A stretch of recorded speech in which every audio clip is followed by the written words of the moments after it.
Bonjour et bienvenue dans la présentation d'Office 365 Petite Entreprise Premium. Une fois que vous aurez activé votre licence Office 365, vous allez avoir accès à un portail d'administration. Pour ma part, j'y accède par Internet Explorer, qui va vous donner accès aux 4 fonctions majeures d'Office 365. Première chose, vous allez pouvoir installer le pack Office. En cliquant sur ce bouton, le pack Office va venir s'installer sur votre machine, que ce soit un PC, un Mac, un mobile ou une tablette. L'utilisateur va pouvoir ainsi l'installer à 5 endroits différents et avoir accès finalement toujours à un pack Office. Deuxième chose, vous allez pouvoir venir paramétrer votre messagerie d'entreprise. En déclarant votre domaine à l'intérieur d'Office 365, que vous avez déposé chez OVH, Amen, One and One, Gandhi ou n'importe quel régisseur du marché, vous allez pouvoir venir paramétrer l'ensemble des comptes de messagerie de votre entreprise. Troisième chose, vous allez pouvoir avoir accès à des fonctions de collaboration documentaire et de collaboration de type intranet-extranet. Quatrième chose, vous allez pouvoir, si vous le souhaitez, piloter la mise à jour et le déploiement de votre site web public. Concrètement, une fois que vous avez cliqué sur tous ces boutons, qu'est-ce que ça donne? Dans mon cas, j'utilise un PC et comme on peut le voir, le pack Office est installé. On y retrouve Outlook, Word, Excel, PowerPoint, mais également des logiciels comme OneNote, Publisher ou Lync.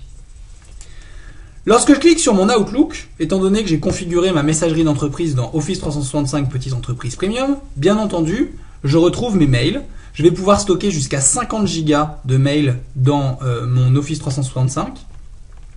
Et comme c'est un Exchange qui est proposé dans Office 365 en standard, je vais également pouvoir partager les calendriers avec mes collaborateurs, mais je vais également pouvoir partager mes contacts, avoir une boîte de contacts personnelle et une boîte de contacts d'entreprise, et également mes tâches.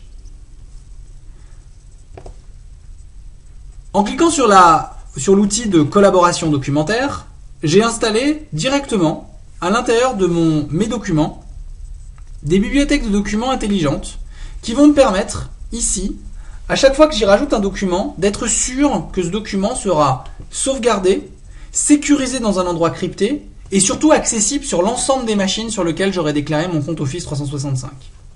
L'autre intérêt, c'est que je vais pouvoir ici directement partager mes dossiers avec des collaborateurs de mon entreprise, des personnes spécifiques ou cesser de partager dans mon cas puisque ce dossier était déjà partagé. Ce que je vais retrouver également dans Office 365 en installant le pack Office, c'est une solution qui s'appelle Lync. Lync me permet en un clin d'œil de savoir si mes collaborateurs sont disponibles ou non. Lorsque je double-clique sur un collaborateur disponible, je vais pouvoir lui envoyer un petit message texte, mais je vais pouvoir également l'appeler, le voir et prendre la main sur son PC. Et je vais également pouvoir lui donner la main sur le mien. Si le collaborateur ne fait pas partie de votre entreprise, vous allez pouvoir, en cliquant sur la petite roue dentée, démarrer une conférence. Et en démarrant une conférence, ça va vous ouvrir une salle de vidéoconférence d'entreprise dans laquelle vous allez pouvoir inviter n'importe qui de l'extérieur, qui n'a ni link ni quoi que ce soit en messagerie instantanée.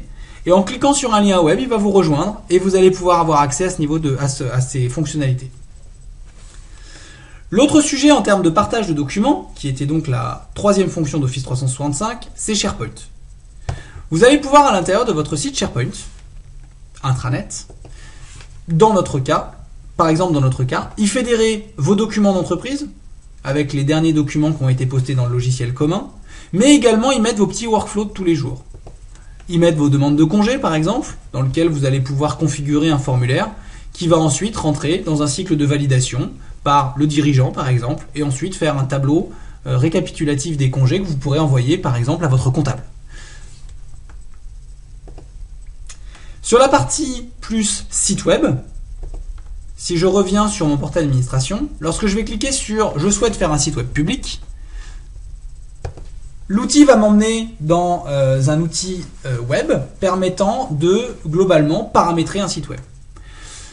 C'est un outil qui marche comme pourrait marcher Word ou Excel, avec des menus dans lesquels vous allez pouvoir modifier des textes, rajouter des pages, organiser votre site.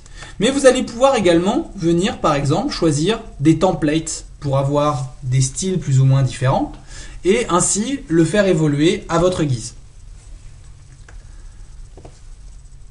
En gros, si je résume, donc Office 365 Petite Entreprise Premium, c'est la capacité pour vous et pour chaque utilisateur d'avoir un pack Office que vous allez pouvoir installer 5 fois sur vos machines, paramétrer votre messagerie d'entreprise avec un vrai serveur Exchange, avoir un outil de collaboration à la fois intranet mais aussi un outil de collaboration documentaire, et enfin, pouvoir gérer votre site web public de façon autonome. Je vous remercie et j'espère que j'ai répondu à l'ensemble de vos questions sur Office 365 Petite Entreprise Premium. N'hésitez pas à nous envoyer un mail si vous avez des questions.